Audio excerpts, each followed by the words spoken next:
All right, we in this, man. I hope everybody could hear me. Hope everybody could hear me. Um, I want to see if this actually works real quick. I want to share this so everybody can see me.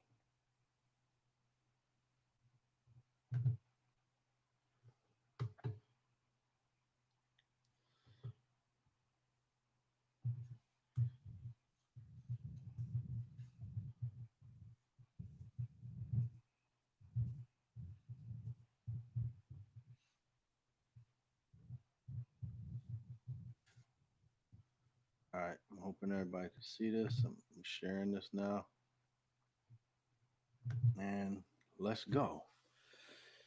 So it's voting day, man. For me, at least. I know a lot of you guys have voted early, and it's every 4 years, I guess, it's a historic event in American history because we get to vote either the same person or we get to vote a new person. So this year, 2020, and I want to talk about the Electoral College because I feel like the Electoral College gets spoken about every year around this time when we start to do elections. But what happens is we talk about it for a little bit, and then it kind of gets thrown under, the rug, and we kind of forget about the whole ordeal of what the Electoral College is. But I want to check something real quick, so bear with me. I just want to see if this is working. So I want to text somebody to see if everybody can hear me here. So let's see.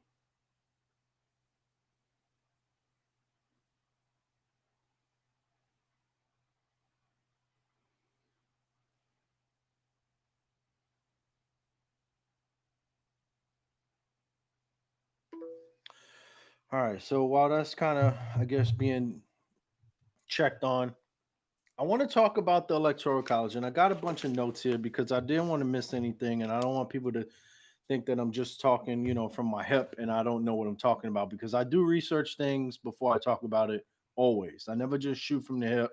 If I don't know something, I'm gonna go look and try and find out and figure out, if I'm correct in what I'm saying or if I'm totally wrong and off base. So, with that being said, let's talk about the Electoral College. So, what is the Electoral College? How did the Electoral College become? And then, is it a good system?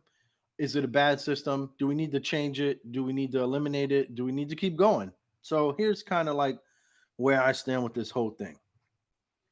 So the Electoral College was essentially by the creators of the Constitution forged, right? And what they did decided that the way it would be is you would have there's 538 electors, obviously, right? So one, where did that number come from? Because it's kind of just it feels random to me.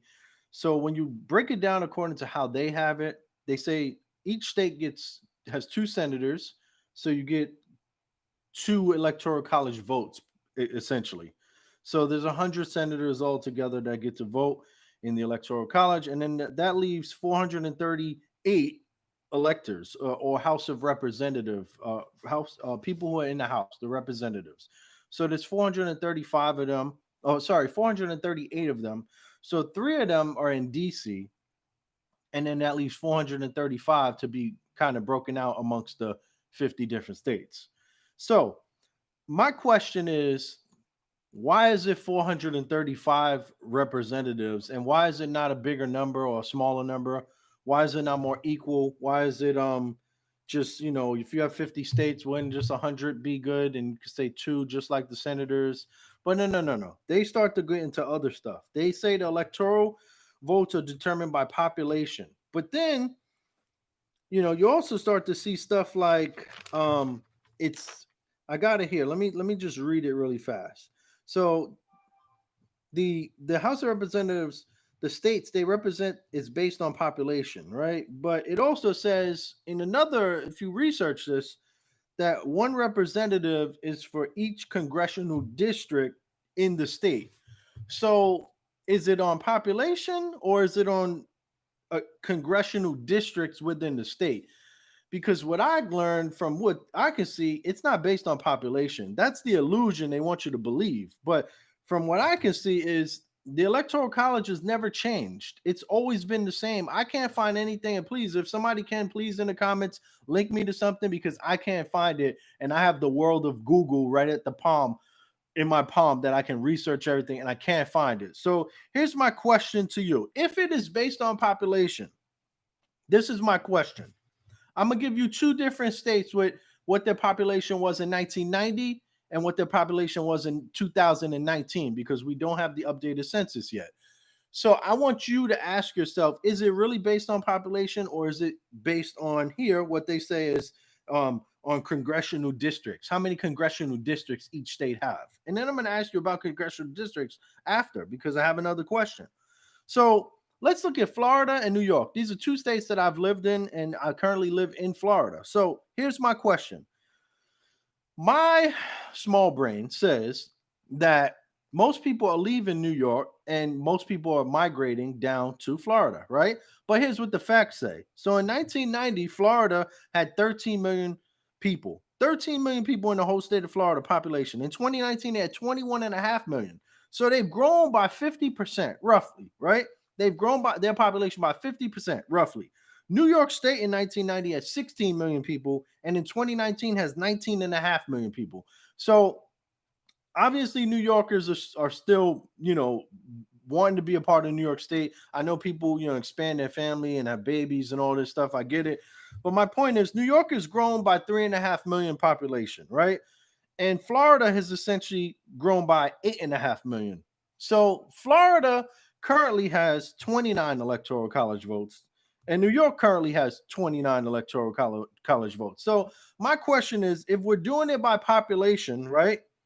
In 1990, New York had 16 million and Florida had 13 million. So it's a 3 million population spread, right? But then Florida grows all the way to 21.5 million and New York grows to 19.5. So only a 3.5 million more people are in New York, but 8.5 million more people are in Florida. So I'm looking at the electoral college and system and saying, okay, so how is Florida still only have 29 electoral college votes? And I don't know, you're going to say, smart person going to say, well, 16 and 13 is pretty close in population, and 21.5 and 19.5 is pretty close in population. I get that, but you're talking about way back when the United States Constitution was drawn up and when they started to ratify it and amend it. You're talking about in 1912, where they decided all of these electoral college, by states and all this dumb stuff, right?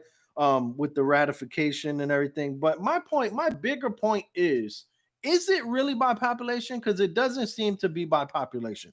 It seems like it's one representative for each congressional district in the state, which will lead me to my next question.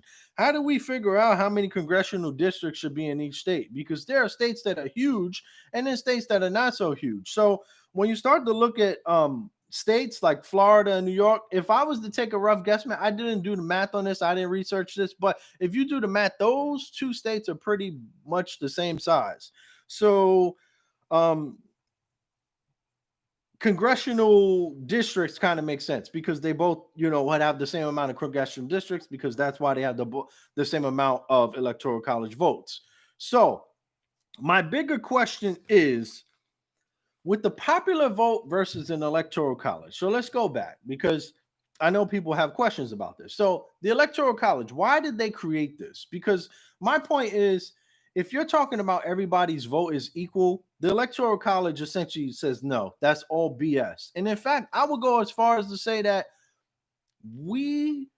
our votes are not weighted evenly. And it kind of goes back to when slavery happened and they were saying black people were 3/5 of a vote.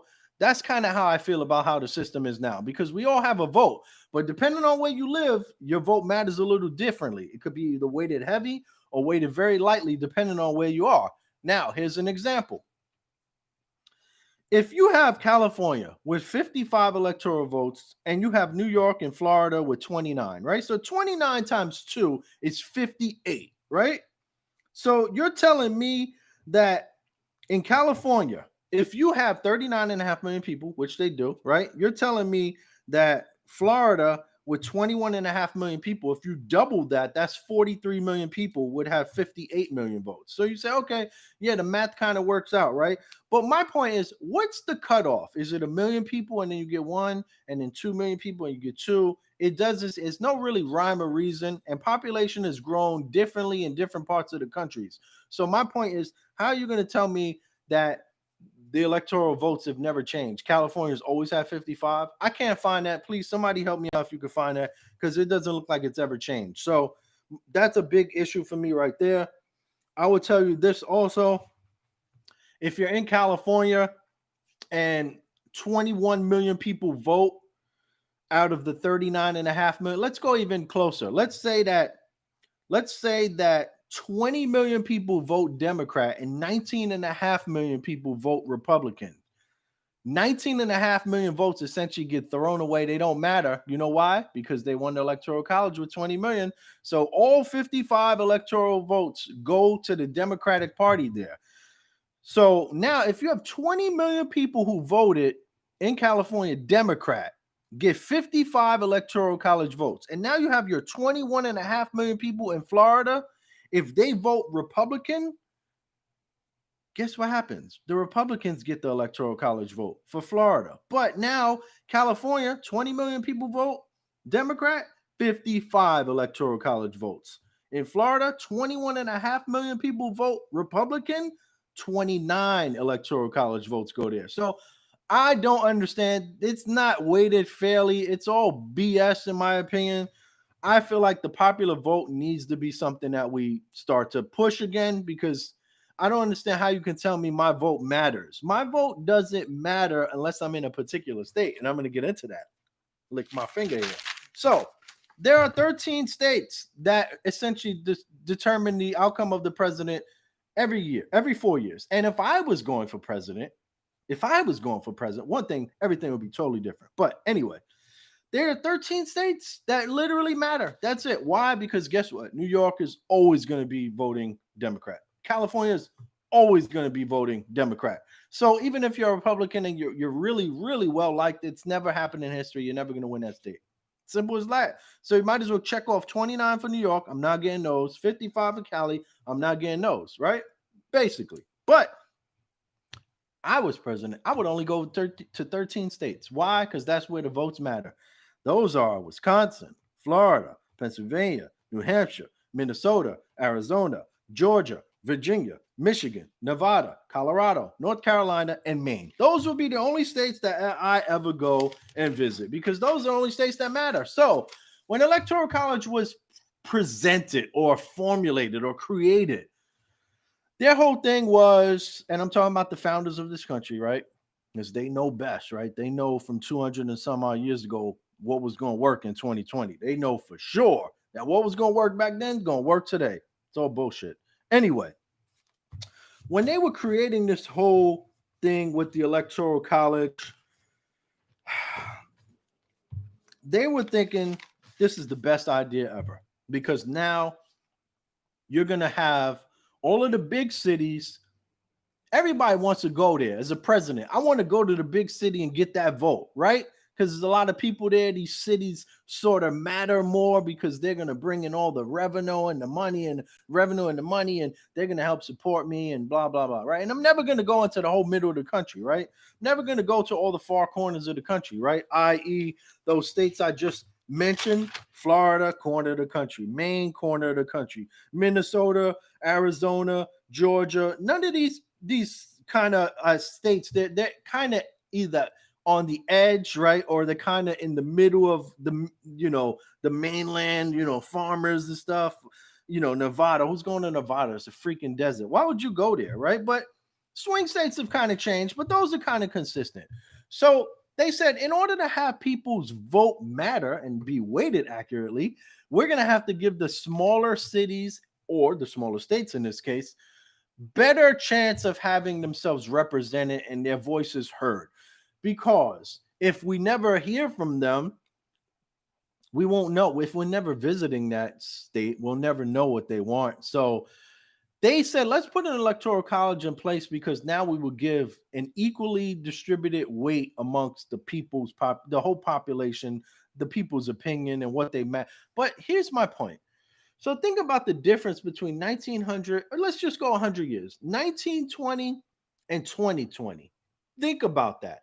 In 1920, cars were barely here. It was mostly horse and carriage. It was mostly steam engine, trains. It was not, planes and all this. It wasn't, you couldn't get from here to there really quickly. Now, 2020, right? How fast could I get to Nevada if I wanted to? If I wanted to drive, right? 3 days, 2 days, I could do it, right? Right? Most likely you're going to rest 5 days. All right, you take a plane, 5 hours. Okay, you get on the internet instantly. I'm in Nevada now. Think about that, right? So the Electoral College, I feel, is flawed because of the fact that you have a system way back when, dated 200 plus years, right? That is saying we need to make sure that the states that no one's going to visit as a president when they're on their campaign runs get visited and they matter, essentially. But what's happened in 2020 and more recently, you can go back to 1990, but now I'm talking 2020. Those states matter more because all the states that I talked about, New York, California, the whole middle of the country, they know I'm voting red and voting blue, done deal. Those 13 states, let's go over them again. Wisconsin, Florida, Pennsylvania, New Hampshire, Minnesota, Arizona, Georgia, Virginia, Michigan, Nevada, Colorado, North Carolina, and Maine. Those are the states that matter now. So we're not doing any reverse kind of thinking, right? Reverse psychology and saying, hey, you know what? This is the only states that really matter. And why do they only matter? Because popular vote isn't a thing. It's all based on the Electoral College. Now, here's some negatives of the Electoral College. I'm going to give you two. One, population doesn't matter. Popular vote doesn't matter, right? Popular vote doesn't matter. I already said that, right? It negates the votes of the loser in each state. Remember I told you that California scenario? So I said 20 million people vote Democrat, 19.5 million people vote Republican. Together, 39.5 million people reside in California as of last year, 2019. Those 19.5 million votes that people voted for Republican, thrown out the window. They don't matter. You know why? Because you lost in the state. So all the votes from California, all the Electoral College, the 55 votes, go to the winner of the state. But here's some other stuff you may have not known. So only 50 states can vote. Puerto Rico, Guam, all the U.S. territories, not allowed to vote. Got to be a state, right? So let's talk about this. There's 48 states that say winner takes all in the Electoral College. But Nebraska and Maine don't do that. And remember, Maine is one of those swing states. They don't say, hey, popular vote gets all. They start breaking it down by congressional district. Now, normally it works out where they just kind of say, hey, you won majority of congressional districts and it go. But my point is we could have a vote one day in Nebraska, in Maine, that says we have a split vote here. We're going to give 40s and 6 of those. And yeah, that would get really messy. But it goes back to my original point of, is the Electoral College all about the population in the state, or is it about the congressional districts? I think it's the congressional districts. But so you have more congressional districts, you get more Electoral College votes. Okay, so can't we just chop up our congressional districts to 1,000 and have 1,000 of those? No, you know why? Because they came up with 538 electors, 100 were senators, 3 were in DC, and then the 435 get chopped up between 50 states. And what was good 200 years ago apparently works today. It doesn't. But anyway, you're telling me that if you and I were in an election and 10 people had to vote and 6 voted for me and 4 voted for you, that I should win automatically? Yes, that's what I'm saying, because it's popular vote. You see how that works? You wouldn't like it the other way, right? If you won 6 and I won 4, but I said, hey, we're not doing popular vote, we're doing Electoral College, right? That doesn't sound fair, right? It's not. It's not fair. So I will tell you that the Electoral College definitely has some challenges. I feel we need to move on from the Electoral College. It is an old way of thinking. I also feel like there's some other topics I'm going to cover in the future. If you like this, let me know. Give me a like. one of those, Care Bear emojis, whatever you want to do. But there's some other topics I want to cover here on Facebook Live. And this is all through my YouTube channel, by the way. So you're seeing my actual YouTube channel through Facebook. But go like that page, youtube.com/c/second take / the little c /second take, all lowercase. That's me. You see me posting all the time on Facebook and Instagram, but I'm trying to get my weight up in the YouTube world. So I got some other topics to cover, and let me know if you want to hear about these topics or something else. If you have another topic you want me to cover, let me know. But I want to talk about next time, I want to talk about the stock market. Why I feel like the stock market is, I'm not going to spoil it, but I have my thoughts about the stock market. And then I also want to talk about how in the United States people are treated differently than businesses. And I know the first knee jerk reaction is, well, yeah, one's a company and one's a person. But there's some things in the law that I don't understand why one is allowed to do it and the other is not, because it's kind of stupid and it's kind of dumb. The other one I want to get into is jobs in America, as far as why we need to probably go back to how we used to do things in the 1920s. And I'm not talking about going to coal and stuff like that. I'm just talking about how we went to business with us versus the world, and how if we did things here in America, things would be much better. I also want to talk about unions, of why unions are probably needed in America. And I'm not saying I'm all gung ho for unions and pro union, but when they were around really strong in the 1960s, things seemed to work, and I think there's a place in the United States economics and job force where unions definitely need to come back strong to kind of help regulate things as far as CEO salaries and work week. And times have changed. The 5 days of 8 hours is not really a thing anymore. I think we need to do a better work week. We need to have 4 10s or even some split weeks between staying at home and working out in the field. I get it. Times have changed. We're in 2020. The other thing I want to talk about is our money system, as far as what is money versus currency, and why I think that America is really going down a dark path as far as how we go about creating money out of nothing. Here's a quick tidbit for you. So Ice Cube, I'll credit him to this, because I was like, when he tweeted this or said this, I read this in an article, but essentially the stimulus package, we gave like $3 trillion in the stimulus package, and literally printed 3 trillion with a T, $1 trillion. $3 trillion of money was printed, and inflation didn't go up. And I'll kind of get into how money kind of dictates inflation or deflation in some other instances. But we literally put $3 trillion into the industry, and nothing changed. It was like nothing. It just kept going on. So those are kind of all my thoughts. So I hope you like this, man. I'm gonna try and do more of these, man. Finally figured out how to link YouTube Live up to Facebook Live. So it's your boy Pat. Peace. Catch you in the next one.